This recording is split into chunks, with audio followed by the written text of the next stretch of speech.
यानी आपने कर्जा ले लिया तो भैया एक सर्टिफिकेट भी दे दीजिए, जैसे शेयर होल्डर को शेयर सर्टिफिकेट, वैसा डिबेंचर होल्डर को डिबेंचर सर्टिफिकेट 6 महीने के अंदर।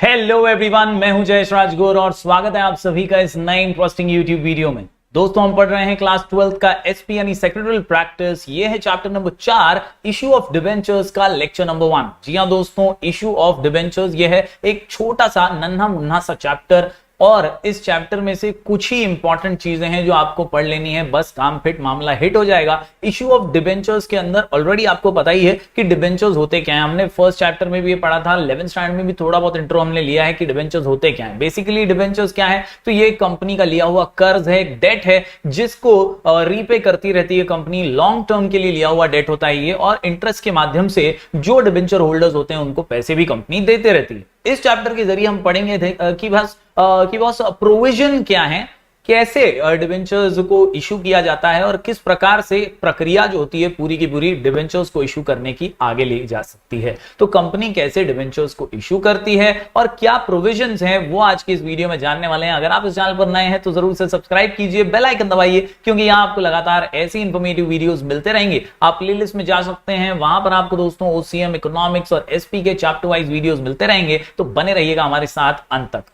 तो दोस्तों, शुरुआत करते हैं provisions for issue of debentures के साथ। कुल मिलाकर के 9 पॉइंट्स का ये आंसर, और आसानी से इसे याद करने के लिए, लिख के प्रैक्टिस करने के लिए और इजीली बोर्ड एग्जाम में मार्क्स हासिल करने के लिए हमारा शॉर्ट कोड है candid TP. Candid TP, candid TP. जी हां दोस्तों, provisions for issue of debentures, कैसे कंपनी डिबेंचर्स को इशू करेगी, क्या प्रक्रिया होगी, उसी का ये आंसर है आपके सामने। कैंडिड टीपीसी से क्रिएट डिबेंचर रिडेम्पशन रिजर्व, इसके अलावा ए से अपॉइंट ऑफ डिबेंचर ट्रस्टीज, इसके अलावा no voting rights debenture certificate, I से इंपोज रिस्ट्रिक्शंस, और डी से once again debenture trustees can approach NCLT. ये अलग अलग हम प्रक्रियाओं को समझ रहे हैं, प्रोविजंस को समझ रहे हैं। आखिर में types of debentures, payment of interest and redemption, और punishment for contravention of provisions of the companies act. तो इस प्रकार ये 9 पॉइंट्स हैं। इन सभी पॉइंट्स को बारीकी से इसी वीडियो में समझने वाले हैं, तो इस वीडियो को अंत तक जरूर देखिएगा और लिख करके आंसर की जरूर प्रैक्टिस कीजिएगा।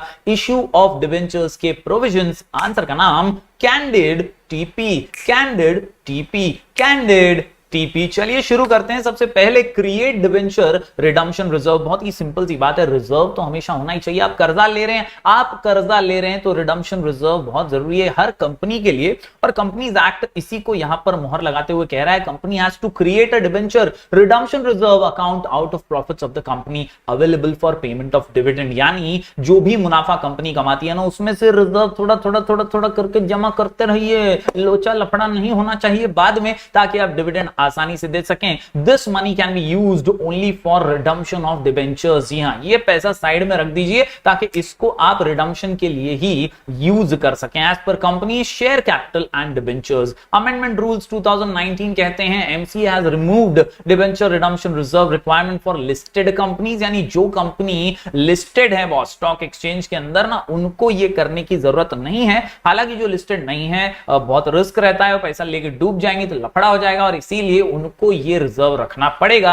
NBFCs and housing finance companies को भी इस रिजर्व से दूर रखा गया है। बढ़ते हैं दोस्तों आगे। कैंडिड टीपी के अंदर ए से पॉइंट है अपॉइंटमेंट ऑफ डिबेंचर ट्रस्टीज। जी हां, बहुत जरूरी होता है कि ट्रस्टीज हों जिनके भरोसे पर आपको लोन दे कोई भी debenture holder. If the company issues prospectus और इनवाइट्स मोर देन 500 पीपल, 500 से ज्यादा लोगों को आप इनवाइट कर रहे हो कि आप भाई लोन दे दो या डेट दे दो, तो ऐसे में पब्लिक और इट्स मेंबर जो भी हैं, company has to appoint one or more debenture trustees, जिनका एक भरोसेमंद पैनल होगा और डिबेंचर होल्डर को भी एक विश्वास रहेगा कि हाँ यार, ये कंपनी डूबने वाली नहीं है, मेरे को टाइम पे इंटरेस्ट भी मिलता रहेगा और डिबेंचर का रीपेमेंट भी हो जाएगा। Debenture trustees protect the interest of the debenture holders. Company has to appoint trustees by entering into contract with them called as debenture trust deed। उम्मीद करता हूं दोस्तों आसान सा पॉइंट आप समझ गए होंगे। हम पढ़ रहे हैं provisions for issue of debentures. Answer का नाम कैंडिड टीपी। आंसर का नाम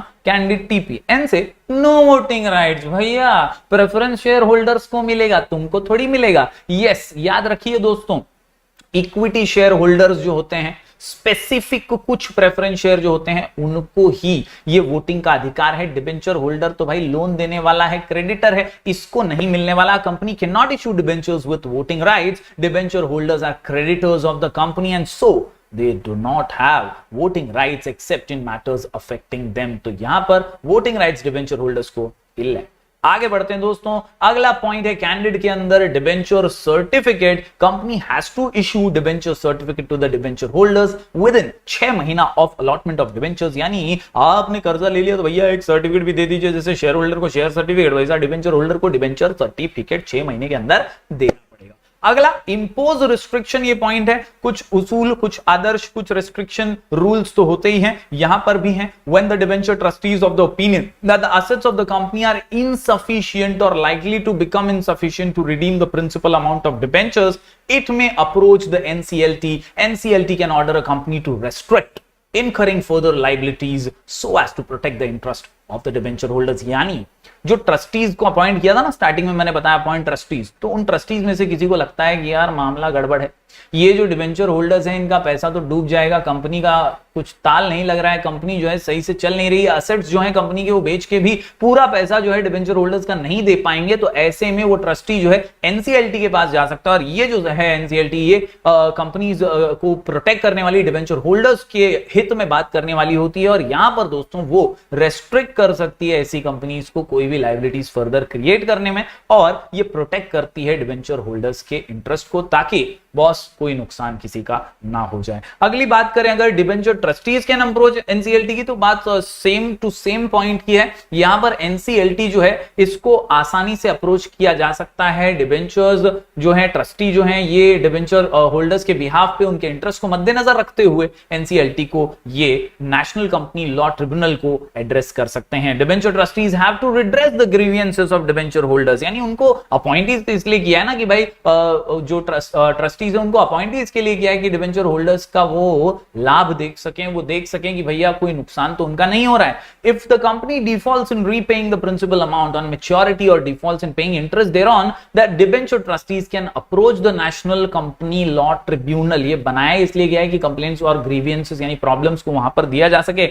NCLT can direct defaulting company to repay the principal amount और इंटरेस्ट, यानी एनसीएलटी का सुनना ही पड़ेगा कंपनी को, कहीं ना कहीं कुछ ना कुछ करके बेच बाच के प्राइस जो है, अमाउंट जो है, प्रिंसिपल अमाउंट जो मेन अमाउंट है डिबेंचर होल्डर से लिया हुआ, वो लौटाना ही पड़ेगा, ब्याज के साथ देना पड़ेगा।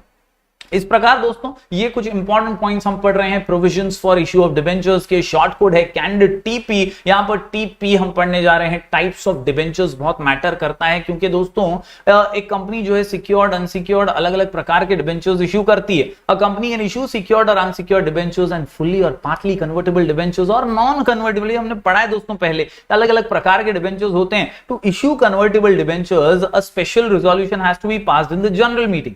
All other debentures are redeemable in nature। यानी दोस्तों ये जो टाइप ऑफ डिबेंचर है ना, वो भी प्रोविजंस के अंदर बहुत मैटर करता है कि आप कौन से टाइप का इश्यू करने वाले हैं। अगली बात करें अगर पी से पॉइंट की, तो यहां पर याद रखिए payment of interest and redemption बहुत ज्यादा जरूरी है कि बॉस कब आप पे करेंगे इंटरेस्ट, कैसे पे करेंगे, कितना पे करेंगे, और रिडीम कभी होंगे debentures. Company shall redeem the debentures and pay the interest as per the terms and condition of the issue. तो जो लिखवा करके आपने लिया था, जिस शर्त पे आपने जो कंडीशन रख के आपने डिबेंचर से डेट लिया था, डिबेंचर होल्डर से डेट लिया था या फंड रेज किया था दोस्तों, वो आपको पूरा करना है। एज अ कंपनी आपका फर्ज है कि आप इंटरेस्ट और टाइम टू टाइम दे और रिडीम भी टाइम पर करें। इसके अलावा punishment for contravention of provisions of the companies act. अगर आपने कोई भी रूल्स रेगुलेशन को तोड़ दिया तो आपके ऊपर कार्रवाई तो होगी, पनिशमेंट तो दिया ही जाएगा। If the company fails to comply with any provisions of the company act या रूल के हिसाब से अगर आप नहीं चल रहे हैं तो फिर आपके ऊपर कायदेशीर कार्रवाई केली जाणार। Yes, then the company and its officer shall be liable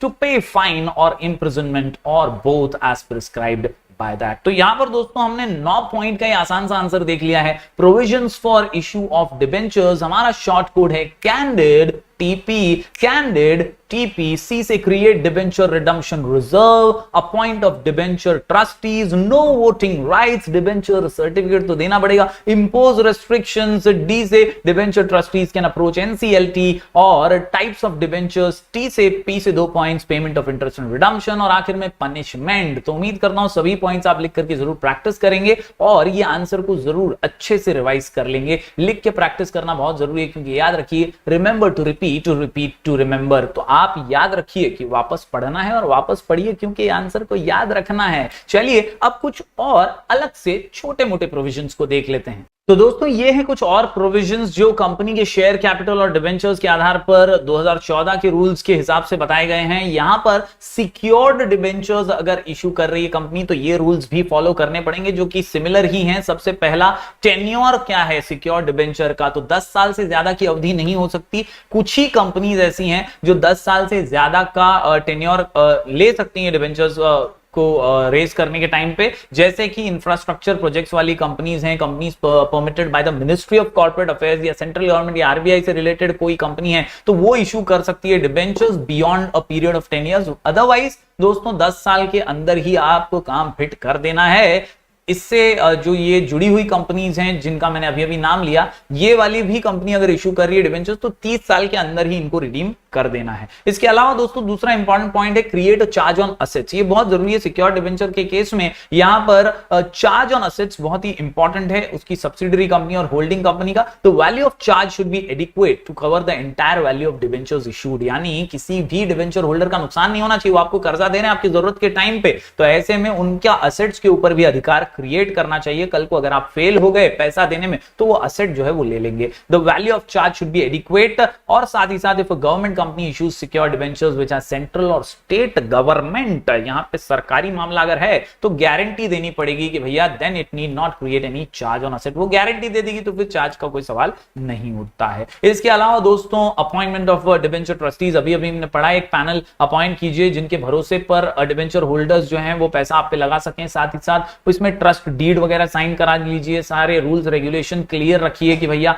कितना ब्याज होगा, कैसा ब्याज होगा, कब देंगे आप, किस तरह से रिडिम्पशन होगा, ये सारी चीजें आपको अपॉइंटमेंट ऑफ डिबेंचर ट्रस्टीज के सामने ट्रस्ट डीड बना करके कर लेनी है। 60 दिनों का अनुमान अवधि होता है कि अलॉटमेंट ऑफ डिबेंचर्स के 60 डेज के अंदर ही आपको ये प्रक्रिया कर लेनी है। कई बार तो इससे पहले भी आप अगर कर लें तो बहुत अच्छी बात है। और आखिर में क्रिएट डिबेंचर रिडम्पशन रिजर्व, तो दोस्तों ये भी एक पॉइंट जो हमने शुरुआत में भी पढ़ा, कंपनीज के शेयर कैपिटल और डिबेंचर के आधार पर भी यहां पर डिबेंचर रिडम्पशन रिजर्व आपको क्रिएट करना पड़ सकता है। Company has to create a debenture redemption reserve account out of the profits available for payment of debentures. तो बहुत ही सिंपल से ये पॉइंट्स हैं। Company has to maintain at least 25% of the value of its outstanding debentures, यानी जो भी आपके आउटस्टैंडिंग डिबेंचर है, जो भरना बाकी है, जो पैसा देना बाकी है, आउटस्टैंडिंग मतलब यही है। तो यहां पर आपको 25% आपके मुनाफे में से रखना ही पड़ेगा इन डिबेंचर्स के लिए, और रिजर्व आपको क्रिएट करना पड़ेगा। कंपनी हैज टू इन्वेस्ट और डिपॉजिट ऑन और before 30 April each year a sum not less than 15% of the amount of its debentures maturing during the year ending